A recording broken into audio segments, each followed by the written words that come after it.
Bonjour, c'est à nouveau Nicolas de ProRealCode.com. On va parler des backtests en tick par tick avec ProRealTime, parce que c'est quelque chose de tout nouveau qui est sorti aujourd'hui avec la version 10.3.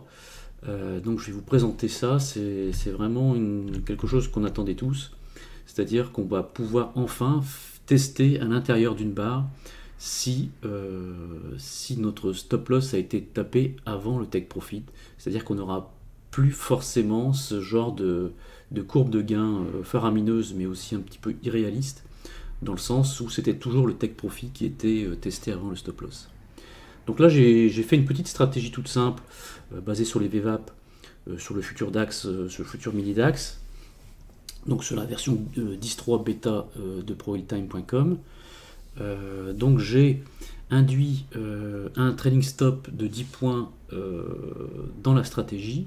Donc, alors, quand on lance le backtest, on voit que on a une courbe de gain importante en 30 minutes sur les 5000 dernières barres. Bon, donc là en fait on teste. Si on regarde le rapport du backtest, on voit que en fait on a quasiment sur tous les trades en fait, on a le stop loss ou le take profit qui sont tapés sur la barre 0.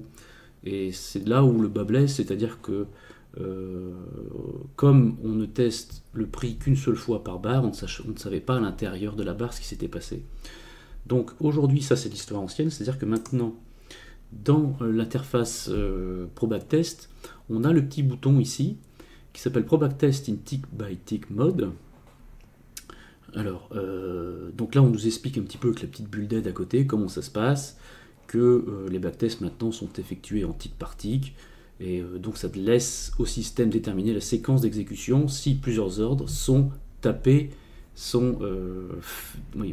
exécutés par le système de trading dans la même bougie.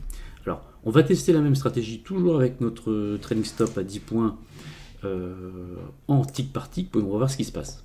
Alors c'est parti. Alors on va prendre le rapport de backtest, donc, et on va voir que effectivement on est toujours à l'intérieur des barres, dans les barres 0, mais on a bien un backtest maintenant qui est fiable dans le sens où chaque tick est testé à l'intérieur de chaque barre.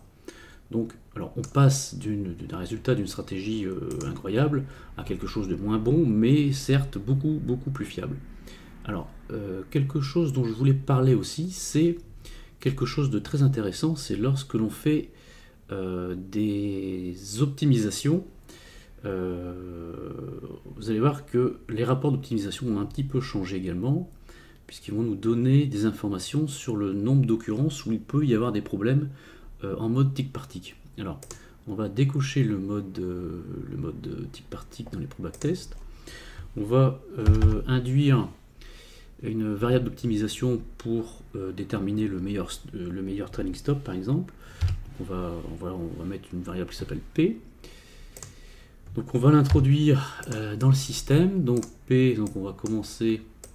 Alors minimal value, on va mettre à 5 par exemple. Maximal value, on va mettre à 30, avec un intervalle de 5, on va pas aller plus loin. Donc voilà. On va relancer le backtest en faisant une optimisation. Donc vous voyez, c'est très rapide.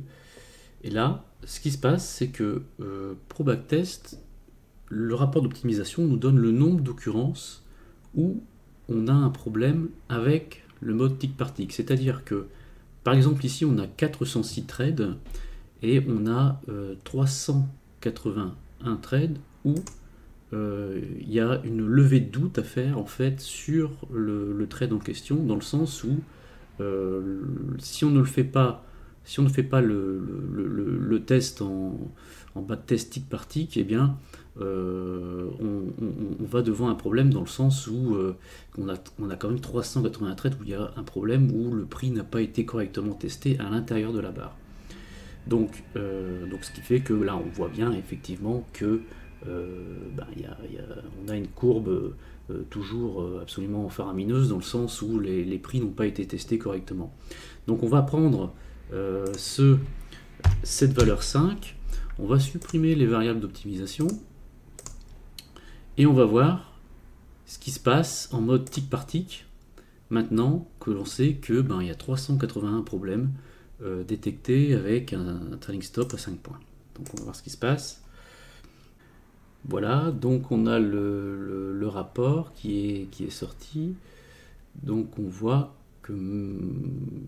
qu'effectivement on n'a quand même pas du tout la même courbe de gain, dans le sens où on avait énormément de trades qui étaient mauvais, quoi.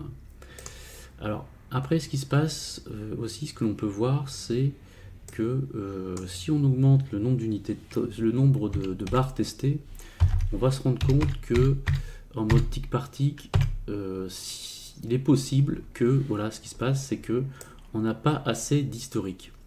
C'est-à-dire que effectivement, on ne peut pas tester tous les ticks si on n'a pas un historique assez conséquent, ce qui fait que on a cette petite fenêtre qui nous alerte sur le fait que le rapport de backtest n'est pas complet finalement, dans le sens où toutes les barres n'ont pas pu être testées en tick par tick.